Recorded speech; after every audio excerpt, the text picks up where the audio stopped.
हमारे जीवन में भी कभी कभी कुछ ऐसे क्षण आ जाते हैं जब हम चारों तरफ से समस्याओं से घिरे होते हैं और कोई निर्णय नहीं ले पाते।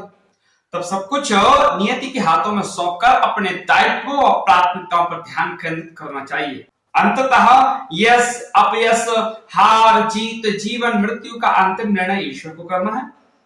हमें उस पर विश्वास कर उसके निर्णय का सम्मान करना चाहिए।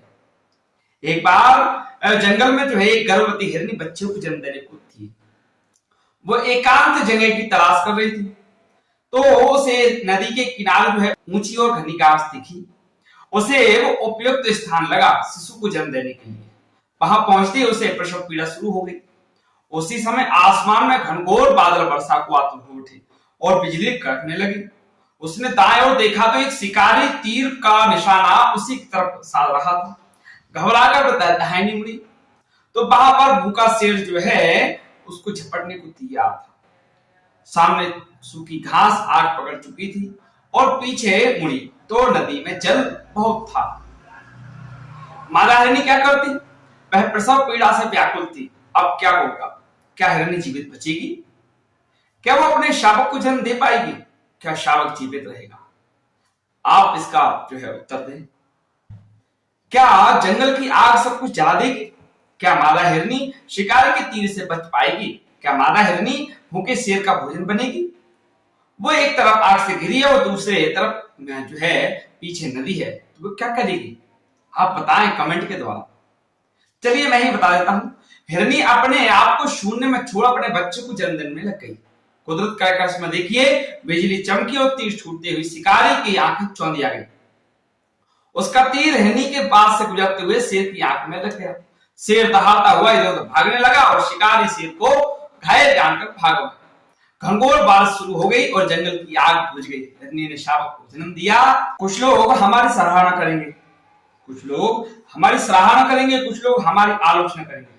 दोनों ही मामलों में हम फायदे में रहेंगे अगर आप विचार करें, क्योंकि एक हमें प्रेरित करेगा और दूसरा हमारे भीतर सुधार लाएगा। संसार में सुख दुख तो आते जाते रहते हैं, इसका नाम ही तो संसार है। सुख में सुखी ना हो, दुख में दुखी ना हो, इसी में जीवन की सफलता है। महर्षि कपिल जी ने सांख्य शास्त्र में बताया है कि संसार उसे कहते हैं जहां हर समय राग द्वेष का व्यवहार चलता ही रहता है, कहीं शरीर में और कहीं वाणी में और कहीं मन में। यदि वाणी और शरीर से राग द्वेष का व्यवहार रुक भी जाए तो मन तो चलता ही रहता है। जिस व्यक्ति ने संसार में जन्म लिया है वह अनेक सुख भी भोगता है और दुखों से पीड़ित होता है। और जब जीवन में सुख दुख आते हैं तो राग द्वेष होना स्वाभाविक है ना।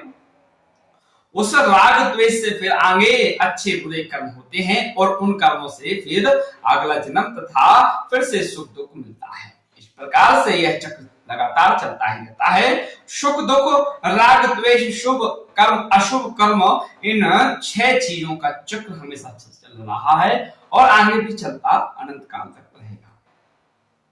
इसी को चक्र का नाम संसार है। इसी चक्र का नाम संसार है। किसी किसी का प्रश्न रहता है कि इस संसार के चक्र से छूटने का कोई उपाय है? तो हाँ जी, बिल्कुल है। मोक्ष प्राप्ति के एक उपाय है। कोई व्यक्ति यदि मोक्ष प्राप्त कर लेवे तो इन 6 वस्तुओं के चक्र से बाहर निकल जाएगा, जन्म मरण चक्र से भी छूट जाएगा। इन दोनों चक्रों से जब छूट जाएगा, इसी का नाम मोक्ष है। मोक्ष में आत्मा सब प्रकार के दुखों से रहित हो जाता है और ईश्वर के आनंद को बहुत लंबे समय तक भोगता है।